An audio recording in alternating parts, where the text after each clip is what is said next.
Hello and welcome to PPC Live, the podcast. I'm your host, Anu, the founder of PPC Live.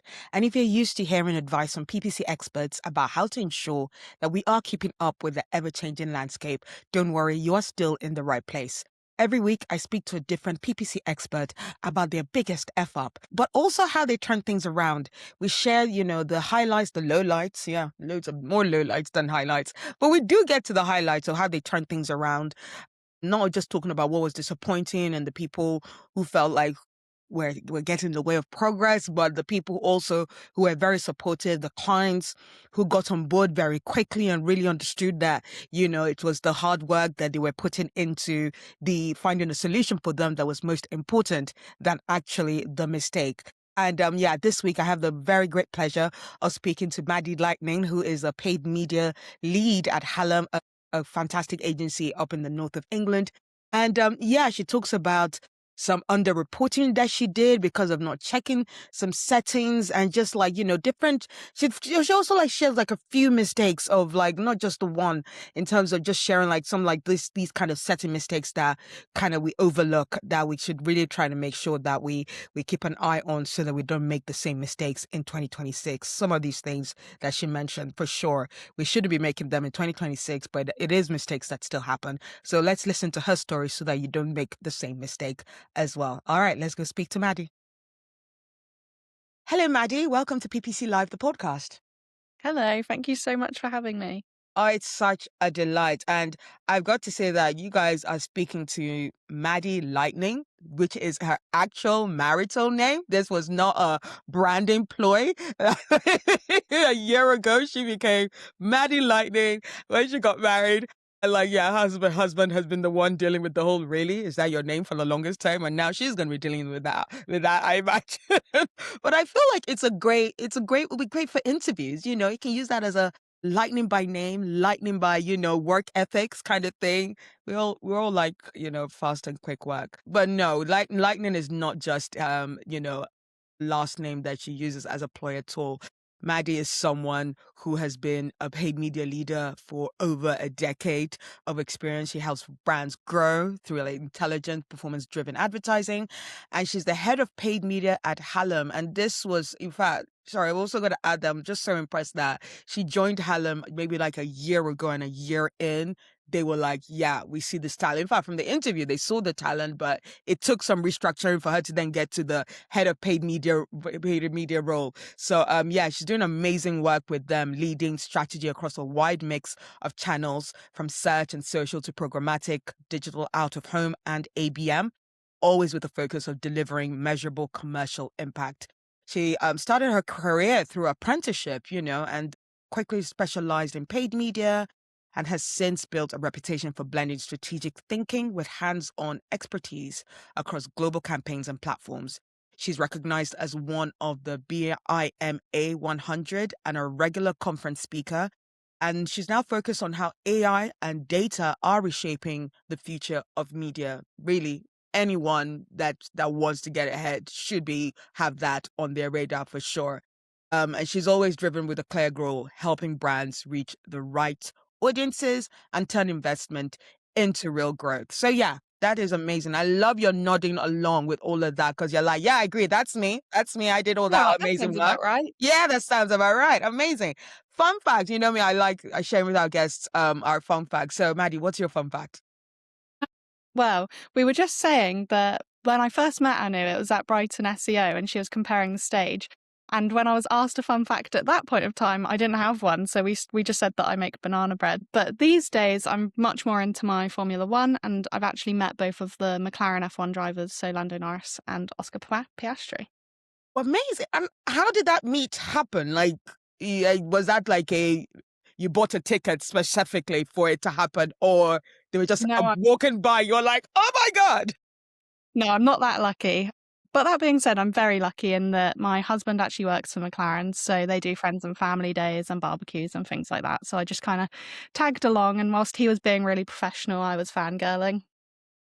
I mean, sorry, I would. I mean, I can't say I am a huge F1 fan, but an institution kind of thing, right? If I was those invites, I'd be like, oh my God, I might turn my ring around and be like, I'm sure you were better than me. Yeah.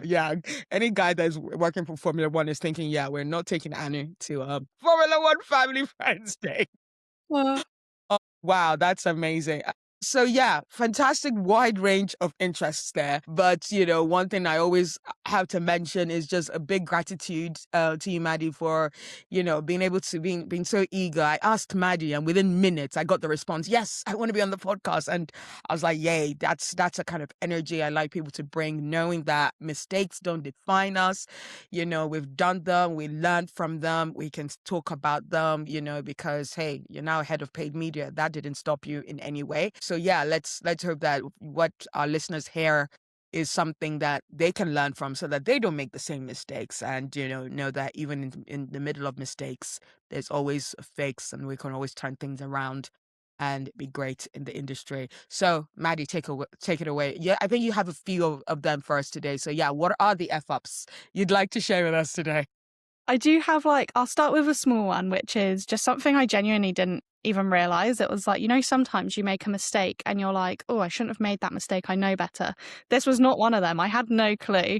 So it's just nice to figure it out. And luckily no real damage was done. But on account currencies. So I work with a few clients that are based in Australia, but they work with me in the UK. They have a UK business even, but it's just running off of an Australian card, for example, doing the billing. So when you set up an account like that with Google Ads, for example, it actually translates that currency for the conversion value as well.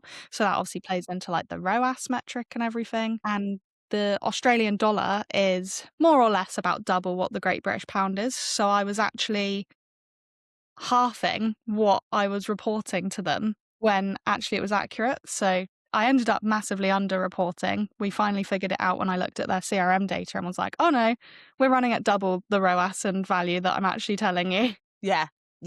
So a nice turnaround, but still you don't want to be, underreporting for too long. It just makes it look like, you're not necessarily, you don't know what you're doing. You didn't look at that properly. But yeah, it's always nice when a little bit of that kind of mistake actually means that, yeah, you can go to them with better data. Were there any people that were annoyed by you by that happening?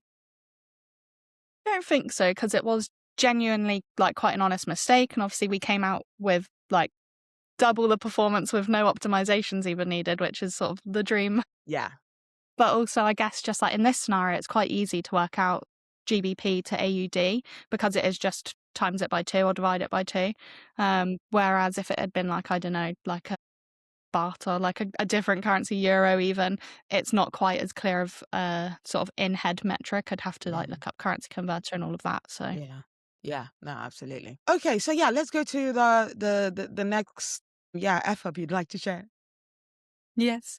So I actually got bit by this one so recently, and it was just sometimes things go wrong in generally in performance, and this one actually ties to seasonality. So a lot of the time you can't do anything about the season, and different businesses react differently to different seasons.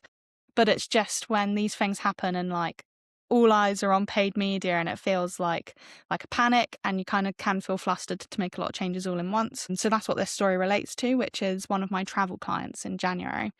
They weren't having the strongest performing month. We couldn't really identify why, because nothing massive had changed in their paid media account. Other things we knew organic was down, we knew that demand was slightly down, but generally speaking, CPCs were double what they were the year before, and we couldn't really find one definitive reason. It was one of those, there's 5 small reasons all working together against us. Right. So yeah, in this account, I just want to go for a bit of their account structure.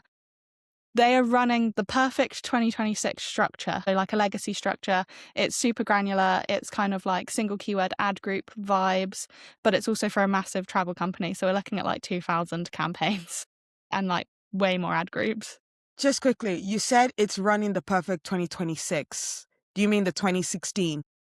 Oh, I did. Sorry. Yeah, No they're worries. running on 2016 structure. So yeah, sort of old school. And then obviously to move them to more 2026, I'd say it's all about like this data consolidation, having all of the data like working together in a smaller sort of array, especially of things like broad match, AI max, keywords, meaning that like, I don't know if a lot of people are still big fans of the SCAG structure. Mm, I'm personally not a big user of it these days. So yeah, a lot of consolidation went through that account in a short amount of time, loads of different bid strategy testings. And like, to be fair, probably what I would go against saying is best practice to run so many tests at once. But you know, when performance is bad and you just need all hands on deck. yeah. Yeah. So yeah, we did that. We were making loads of changes, but just that like performance had, I think it's fair to say, fallen off a cliff, Clear. which isn't pleasant, and just like that sense of panic and to do so much at once, but also needing to take that step back and prioritize what you're doing still to get the best wins. Absolutely. How long ago was this? This was in January. We've just Gosh. This was in January. And was that, I hope you don't get into trouble for this, like, was it a structure you inherited, or was it a structure that you guys won this client and, your strategy team went, yep, this is how the campaign structure should be? Okay. No. So we did inherit it from another Okay. agency. But that being said, it's not to throw shade on anyone's work, because I think if it's working, don't change it, right? Right. But I'd just say that there was a time where that was perfect, and it's just like as accounts grow, you add more and you continue what you've got. Yeah. But then like I just think it's only recently that I'd really double down on this need to consolidate, and that's all Yeah. with like the AI Max and all of the AI things really needing that data to be grouped together rather than split out over loads of ad groups. Okay. And who was, so you said that, really great phrase though, of if it ain't broke, don't fix it. And so you guys saw this structure that was very granular. And you're like, okay, performance is well, clients are happy, so let's not touch the structure just yet. But it then took, what would you guys have done differently, like in terms of before that hitting the Christmas time of it being, yeah, bad performance? How would you now have approached that process differently? I love this question because actually it's one that we instantly answered in like the next QBR. We were like, okay, well, this happened. We all know that this happened. Let's not go over the performance anymore. But saying like, this is why it happened and this is what we should have done. And to be fair, when we pitched for this client, which was like back in November, so we'd only had them for a couple months. Sure. When we pitched, the whole backbone of our pitch was to say like, we need to restructure your account. Sure. And it's just that we had such a big restructure on our hands that we were like, let's wait until we get out of the peak period, which is Yeah. now, to start rolling out the restructure. So it's just that people started panicking, we started consolidating. Yeah. Thankfully, we got to the end of it. But yeah, I think what I would have done is maybe not been so strict on like that scale approach, because we could have, to be fair, just started the restructure in November. Yeah. And I think it's that sense of risk aversion, isn't it? Where like, well, it was a risk to delay in this case, but it was equally, it would have been a risk to move it forward to November. Yeah. Yeah. And yeah, it might have been a risk that would have paid off a lot better, especially, yeah, coming to like see, it was a travel client kind of thing. Yes. Yeah, yeah, a lot of people doing holiday bookings. And that's the thing. It's terms of like thinking about when you do those things based on who the client is, what the brand is, what will actually, what's important, what kind of strategy needs to be live at a certain season of time. Okay. Okay. So it sounded like everyone got on board with it. There weren't people who were a little bit of a stickler of like, why are you guys doing this now? This performance, what were the client like? Were they really upset? Upset isn't the word. I think like I've worked with some clients in the past that, could be rude in this situation, and they were not rude. They were scared, I think is the best way to Sure. explain it. When you're at like your busiest 2 months of the year, and like that's where like 80% of their ad spend goes across the whole 12 months, just to all of a sudden not see like green on our reports year on Yeah. year was, I think, the nerve-wracking thing. But that is probably like the one of the biggest challenges I've been in my career so far, like having external agencies all running audits on the account at the same time to see if they could find anything that I was just kind of oblivious to.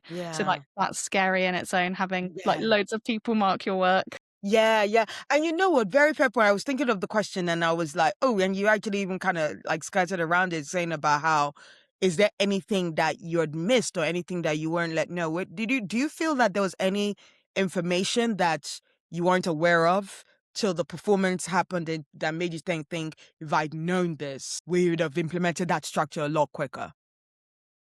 There was, like, a few things at play. So, like, there was a day where, like, the forms weren't working on their mobile site, for example, which, like, doesn't help, and then I like, if I had known immediately, I could have added that data exclusion, but the Yeah. time kind of passed, so that never got added, for example. But there's also things like on the CPCs rising, I was looking at the search terms year on year, and I was looking at the competition year on year. I was looking at the match type year on year. I was looking at Yeah. literally everything I could look at, and bearing in mind in this such granular account, so it's taking like an entire day. Yeah. And so I'm just looking at the CPCs and I'm like, I can't see a reason they've increased. And then obviously we know that these ad platforms will put up the CPCs kind of at will. Like Yeah. they could turn around and triple them tomorrow. And if Yeah. that was the way it was going to be, I couldn't necessarily change it. So Yeah. I was just like, I think we just need to accept these higher CPCs. Yeah. And that wasn't the case, and I think that's on me to be like, "Well, maybe you should, like, have that more probing instinct to be like, well, why is that way, and why is it increased, and why can't we bring it down?" Yeah. Whereas I think maybe I just not defeatism, but obviously if Google sets a CPC, that's what you've gotta pay for the Yeah. CPC sometimes. Yeah. Yeah. Sometimes it is like that. I'm actually taking things a little bit in terms of like personally for you, because like, right at the beginning of this, we we shared the really lovely news of like you entered into the role of being head of paid media. That must have been around the time of Yes. this happening. I was so worried. I was interviewing and I was like, "Oh, no." Wow. Yeah. Well, thankfully that didn't yeah, yeah, clearly you getting the role. So yeah, there was a bit of like being nervous. Did you guys just speak about it even during the interview process, or you were just like, let's not focus on, your past, like what you've done amazingly? How did that affect the conversation? I did think that in the interview process, it would come up like, what is one of the biggest challenges you've ever faced? But I think the team that I was speaking to, which is our CEO, our growth manager, and my director, I think they had just seen me going through it. So they were like, don't even ask her. But to be fair, like the Hallam team are so supportive. So like Mm, the whole time I felt like I had people to work through my thoughts with. Like basically our whole paid media team was on this restructure and looking at bugs and trying to do anything literally yeah. that would help. And Yeah. I think like there were times like we got on a call with the owners of this client and like that can be really nerve wracking. And I like at all points was like, oh well, it's nerve wracking to the point where I'm scared. Or like not scared, but like I want this problem fixed Yeah. and like it feels big and it does feel like overwhelming. But Yeah. actually I think turning that on its head is that was why like the way I felt about it, but actually I should have maybe just felt open to having the conversation. I had so much help around me and Yeah. like going into it really solution orientated rather than like bogged down in the reality is gonna happen, but like it is paid media. We can get through it. So yeah, maybe not trying to take the whole weight of the world on. Yeah, absolutely. That's a brilliant anecdote for people to remember that, because we all talk about, yeah, mistake doesn't mean that you're not going to, make a greater, gain a greater opportunity in the distant future. But to think that something was going wrong literally right around the time where you were going for an opportunity and you still made the opportunity, because people see the right companies, the right employers will see you beyond your latest immediate mistake. And how you actually led people out of that mistake is also like an important no. You said there was one more like kind of mistake that you'd like to share. So let's not hog all the time with just those two. But I feel that was a very important one because account structure is a big deal that we talk about in terms of AI. So yeah, thank you so much for sharing that, Maddie. But yeah, what else would you like to share? So I've got one small one and then maybe a bigger one, but it's not a mistake I've made. It's actually, I think, a common mistake in general. Okay. So just to tag on to my last one with this small sort of tidbit is that when I was saying about those CPC increases, I think something that can often go unappreciated or unknown even Mm, is that in Google Ads, even if you're using a target ROAS bid strategy or like max conversion value side of that, you can still maintain some control over your CPC. So what we did actually was bung all of these campaigns into portfolio bidding structures, and you can apply a max CPC cap on that, which I think a lot of people say isn't best practice because, you've got this bid strategy that is meant to have the freedom to go and bid as aggressively as it Yeah. seems fit to get you that goal. But actually, so many things are at play, especially an account that was so large. And Mm, so implementing the CPC cap, we literally halved the CPC we were getting to match the year before. nice. And we've not seen any performance decline from it. So I think, AI is great and smart bidding, I'm a massive advocate for it. But I think a lot of PPCers are feeling stretched for what control they have over these platforms Yeah. anymore. And this was just like a nice way that I reclaimed some of that control and actually didn't see any sort of fallback for it. Yeah. No, that's amazing. I mean, we talk about it like every year. A lot of the articles I write, there's always like in the new year, and let's say in Q1, there's someone that's done a report saying CPCs has increased. CPCs and there's never been one year I wrote it, it's like, oh, CPC is like stable. No, like literally for the past maybe like 10 years or so, CPCs have been increasing. So, I think that's make why I just accepted it, and I was yeah. just like, "Well, this is what's gonna happen." Yeah. Yeah, but no, you don't need to. And look at those controls that you can have. It's not about going to Google all the time. I think sometimes we're just like, oh, Google are just shoving AI down our throat. Yeah, pay attention. Stop getting all excited with the flashing lights of the major news, new thing, new AI thing. Still look at what's available for you in your account for what's applicable for your client and implement those controls that you can have before they take them all away. I know that there's always a fear that they will take it away, but you've still got something to control your account with, so use them. And maybe sometimes, but I think Google also has this thing of like, which is natural for most any like SaaS tool or like any business tool. If you don't use a feature, they will take that away. So if you think the feature to control is not there and nobody uses it, they will take it away. So maybe to stop Google from taking it away, use it. So guys, so Yeah. there's one tidbit from.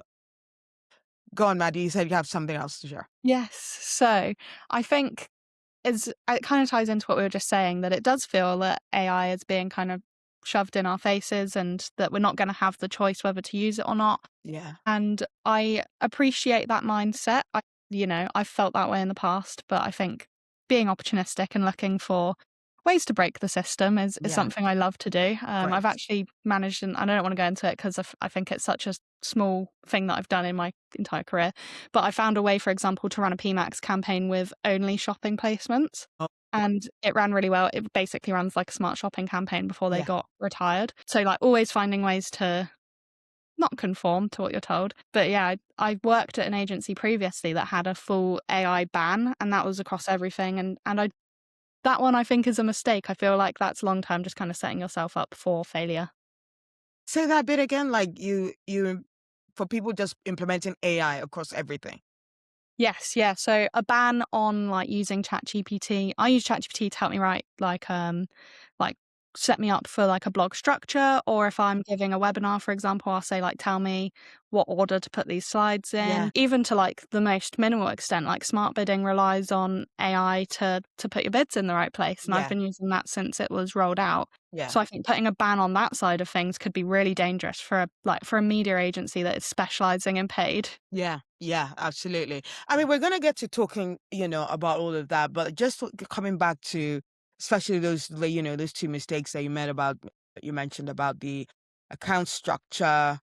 I'm sorry, remind me of the first one. Was about The account currency. the account currency. That's it. Like someone has made that mistake. What's your advice to them of literally someone else, they found it, someone else about to find it, or it's their time their turn to it's their turn to tell their manager and they're up for a promotion. Do they tell or do they wait till after the promotion? No, no, no. Let's not give that advice. But like, what's your advice to someone who's just feeling a little bit nervous to finding out a mistake that they've just seen in terms of like doing the currency stuff and as well the account structure mistake?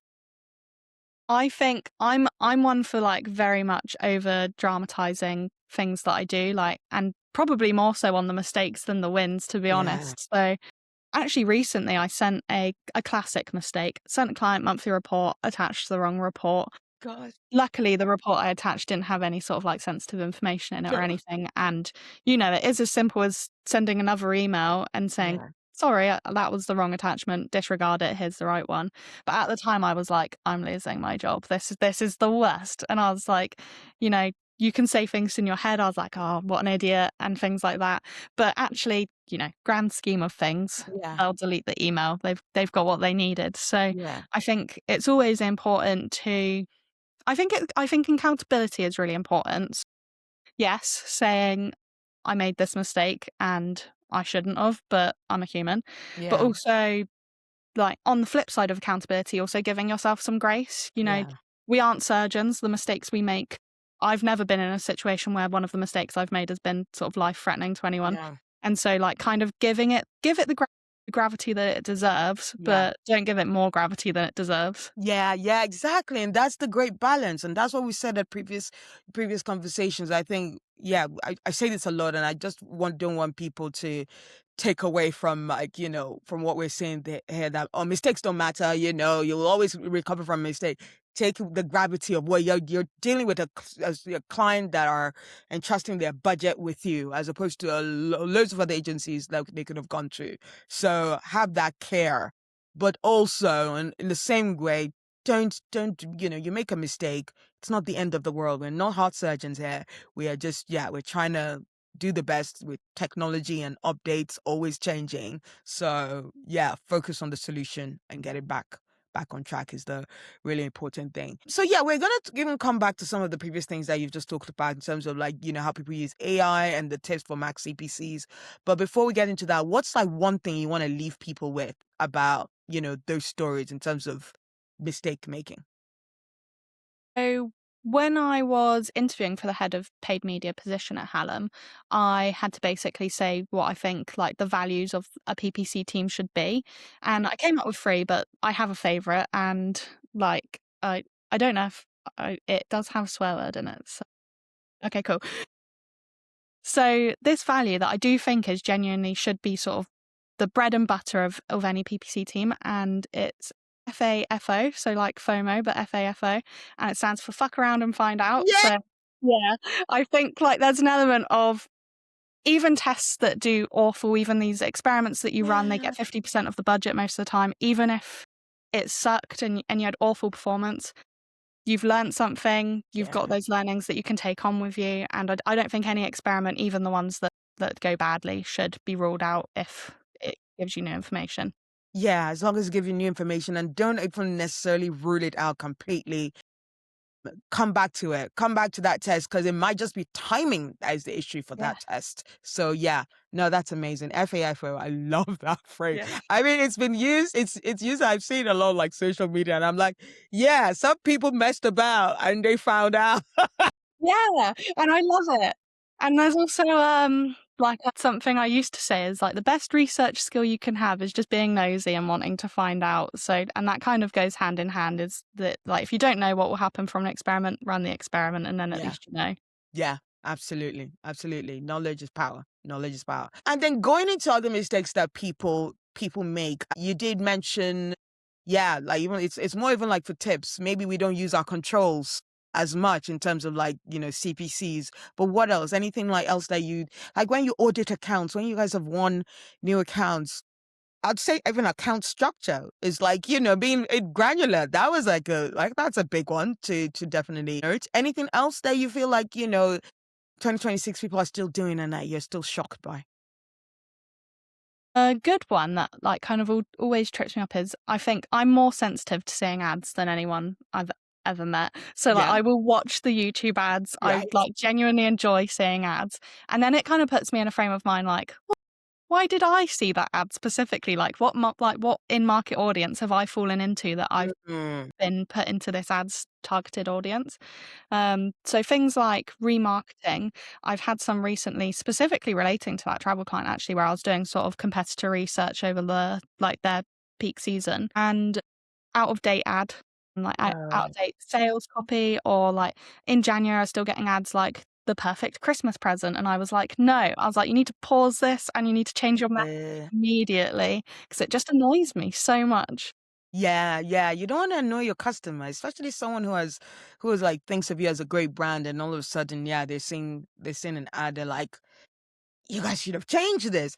And especially for the fact that a lot of advertisers are advertising to advertisers. Like I don't think we just think we're just most of the public are just, doctors or nurses or, a salesperson, like a General Joe. But like some of the people that see your ads are also marketers, and they're going to be like, I know what could have fixed this, and I'm annoyed with you for being lazy. Like, we're the worst in terms of like seeing our ads.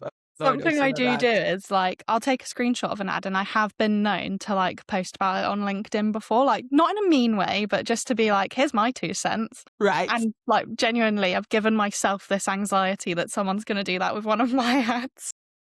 Well, it makes you check. We must make you check your ads a lot more careful. Like literally, let me make sure my remarketing and audience targeting is properly, so that I'm not showing to the wrong person before they talk about it on LinkedIn. Like, yeah. I don't know. I think I hear people talk about that, and I feel like it can be a bit of it's a marketing brain that we have. I don't think necessarily people are care. People are just going to be annoyed with it and go, I won't yet use that brand again. But if you're a LinkedIn personality and you will like push on LinkedIn, those are the people that you get a little bit paranoid that you may do the wrong thing about you. Also, like, and you kind of mentioned on it, but like you've given even more drilling down in terms of like mistakes when it comes to AI. What are like some of like the big ones that you find people doing? I think like this is going to be the first answer that would spring to mind if you asked anyone this question, but like giving it enough information, whether you're using sort of an in-platform AI or an AI specific tool, or if you're using sort of an LLM like ChatGPT, making sure that you're giving it as much as you're trying to take from it. I couldn't go to ChatGPT and go, write me a paid media blog and it give me something helpful. Like it would be probably the worst paid media blog in the world.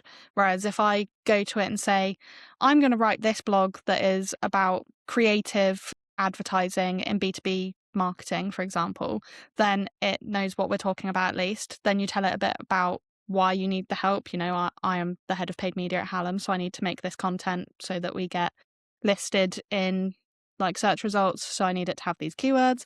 And I know that I want to talk about these specific things like brand versus performance marketing, for example. Then it's got this full arsenal of a checklist to walk itself through. And then the output, in my point of view, probably still wouldn't be perfect, but it's given me this framework that I can then go and add some sort of like human elements and personal like personality to it and everything like that. Yeah, no, absolutely. I think that's definitely important, is to adding the data to it. Yeah, because if you're just letting AI just pull its research from wherever, there's so much nonsense out there on the internet. And if you're gonna just tell, ChatGPT or Claude, like, use that nonsense as my resource, yeah, you're gonna be burned for that one. But there was also one that I remember you mentioned, like, because I'd like to dig in a little bit more in terms of that about an agency you said that literally banned AI. Like, what Yes, nonsense? I have worked at an agency that banned all AI use. And like even sort of I see the merit in not using AI to write your content, because then you've just got loads of content that looks the same as all the other content out there. So I'm completely on board with that. But even things like not using AI within Google Ads, it's like we kind of don't have a choice. Yeah. And they banned bid strategies, was it? Because it was too oh God. Yeah. So Why? using like as of like a couple of years ago as well, still using fully like manual CPCs. And it's like generally just like terrible practice, I think, because, humans can't guess what bid it should be every second of the day. It feels like a big time waster. Yes, it's absolutely a big time waster. And who knows, maybe like for people who want to pitch for other clients, say that we will use automation. We won't use it for everything, but we will use it because you need to be using it. And any agency that is literally going, ban AI, ban any automation, that will worry me. If they said that, if I figured that out at the interview, I would be pulling out from my from my application, going, no, I'm good. Gonna go somewhere I think else you can because do anything, right? It's just like telling the world that you're not willing to try anything new. right. And I guess getting outdated very quickly in Yes. this year at least. Yes, absolutely. Yeah, don't get outdated, because Seriously, we just need to learn how it's going to work. I keep saying, like with other marketers, that, for people who are just going to stick their head in the sand and going, I don't like this, I'm not going to test it, just going to stick, everything is going to, it's going to, the advancement, the technology is going to run by you. You're going to miss it. With your head stuck in the sand, you're going to lose your clients, and you're not going to win in this industry. So if you've made your millions and you're ready to retire, fine, you can be that kind of person. But you still need to grow with this industry, learn how the AI works, and make sure you're giving it the right inputs to ensure that, it does what it needs to do for you. And also, the longer you put it off, like, the bigger your task list is going to get. Because, like, if I hadn't tested smart bidding by this point, for example, we're way behind on testing things like new landing pages or different forms or, like, different types of content. And I think, the more you put it off, the more you've just got to do in the long run. Absolutely. And I even think, like, Google came out with PMax, and there's a lot of, we learned how PMax, we saw how PMax was developed. It was a bit of a mess at the beginning. They made it better. And then, they're now giving us, the controls, visibility, channel reporting, that kind of thing.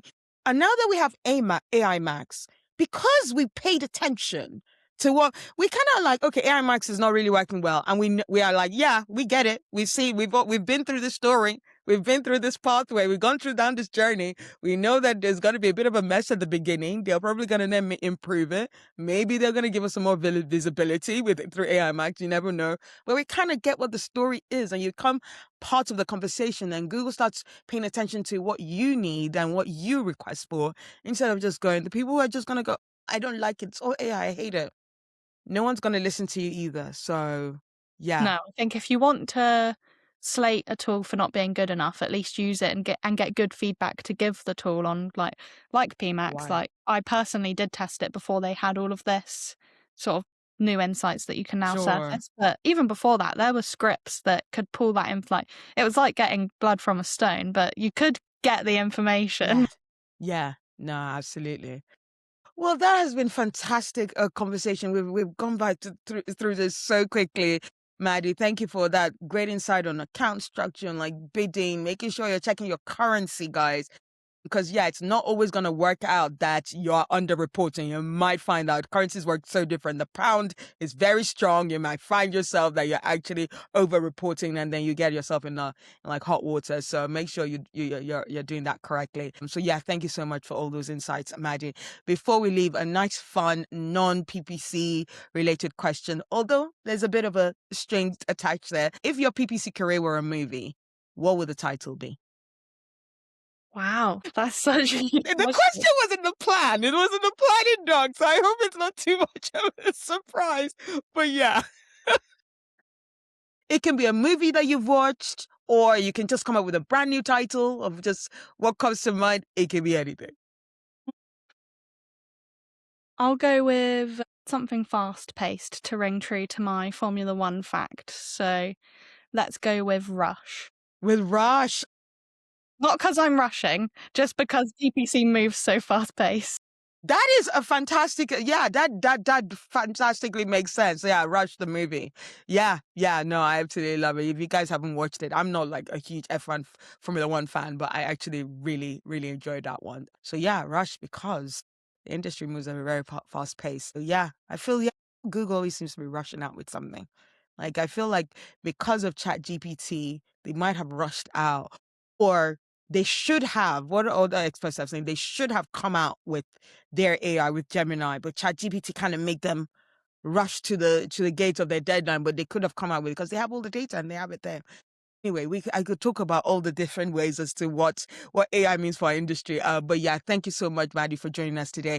Where can people find you if they want to hear you slating other ad copies, peoples? Or just in general, sharing your great ideas about how to do paid search properly. I am very active on LinkedIn, so that's probably the best place to find me. Maddie Lightening. Amazing. Thank you so much, Maddie. And hopefully we'll see you at a conference soon. Because you do a lot of speaking engagements as well. But until then, speak to you later. Thank you, Maddie. Bye. Thank you so much, Maddie, for sharing that very honest and very great and transparent experience over a couple of stories, not just about, underspending, underreporting, but also about editing CPCs. And also remembering the note of like, when it comes to AI, there's no one size fits all.